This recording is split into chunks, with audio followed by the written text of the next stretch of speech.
Hello, all you fabulous YouTube viewers.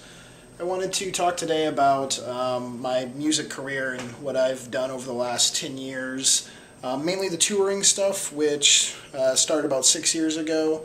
I did the whole join a band, try to start a band thing back when I was younger, and I realized that really quickly that you can make a lot more money and kind of get to see a lot more places around the world if you work for a band instead of trying to be a band yourself, just because there's so many things that kind of seem to are roadblocks in the way. Obviously, just from the fact of keeping everyone on the same page in a band is ridiculous. So if you've ever been in a band, everyone always seems to they'll change their mind. You'll be working on something for a month or two, and then next thing you know, they don't want to do that anymore, so you have to kind of start over.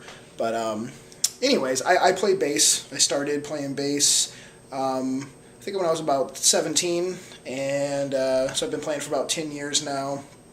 And when I really started touring, though, is I was doing promotions for local concert production companies and some of the venues around Tampa, Florida, and I got to deliver tickets to record stores back when they still did that kind of stuff, like really small grassroots promotions, hang posters up, go flyer at events, do some online promoting, and I ended up getting a lot of connections through some of the larger companies I worked for, like Live Nation, who owns a bunch of amphitheaters and venues across the country. I was a big fan of metal music and rock music as growing up, and I was on the street teams for some bands, mainly like Korn, and there's a few other ones, but that kind of really helped me when I got to a high enough point at my promotion gigs and stuff like that, where I could communicate with those artists and kind of show that I've worked for a while in the industry, and if there's anything that they needed, I could probably do it for them. So in about 2006, I happened to be at a Korn concert and was able to really get to know the guitar player for Korn. And long story short, that's sort of where my career really took off, and I really started to get to go out on the road. I started working for a small independent record label and did tour managing and merchandise sales and promotions and some roadie work and just anything, out on the road, because it was a smaller band that I was working for at that time. They were called Droid, heavy metal band that is unfortunately no longer around. But after that, I worked for them for a few years. This past summer, I ended up working for a band called Five Finger Death Punch. Not really my cup of tea, but they are pretty big now, and they're getting bigger in hard rock scene. And because I played bass, I was able to be a bass tech on that tour and just took care of the bass players' instruments, restringing, tuning, that kind of stuff.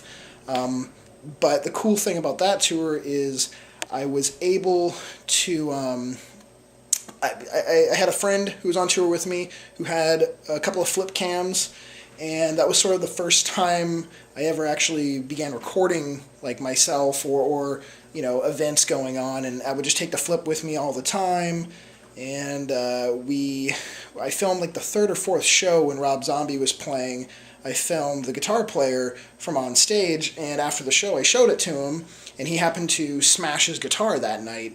And I showed him the footage of him smashing guitar, and he really dug it, and he said that he was going to be auctioning... Oop, kind of dark, hold on. There we go.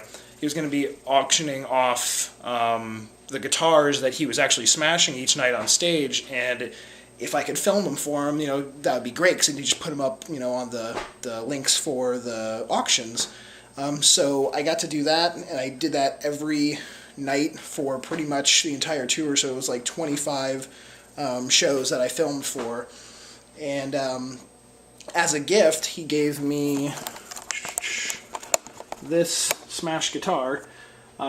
which was actually not as badly smashed as a lot of them, and he signed it for me.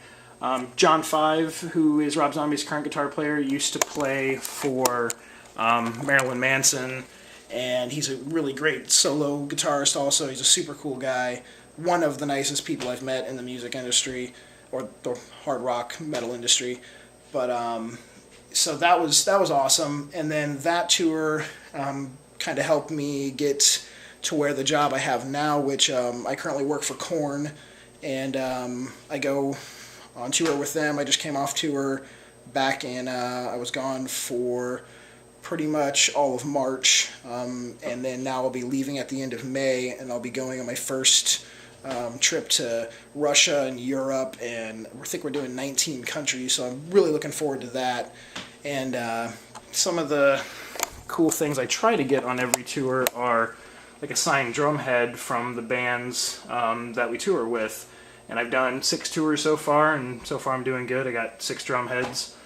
And, you know, I don't ever plan on selling them or anything like that, because a lot of them have my names on them too, so no one's going to want you know, something that says, "Thanks a lot, Scott," unless your name is Scott. But, yeah, so I mean, they're just cool little mementos, and I do have a lot of other, like, music merch, memorabilia and posters and stuff like that, but this house is just way too small to plaster all the walls and that kind of stuff, so I just kind of keep out some of the cooler things I've gotten. Guess that's about it. I wanted to mention that Jeremy, your nipples were all over YouTube and Blog TV. Just wanted to remind you of that, and I'm going to probably mention that a bunch more in the near future, so get used to it. But anyways, that's about it, and I will talk to you guys later. Hopefully have a little bit more cool music stuff, or just have some more stories. I have a ton of stories that probably are inappropriate for YouTube and would probably not give me too many jobs in the future in the industry, so got to keep some things under wraps. But anyways, peace out, guys.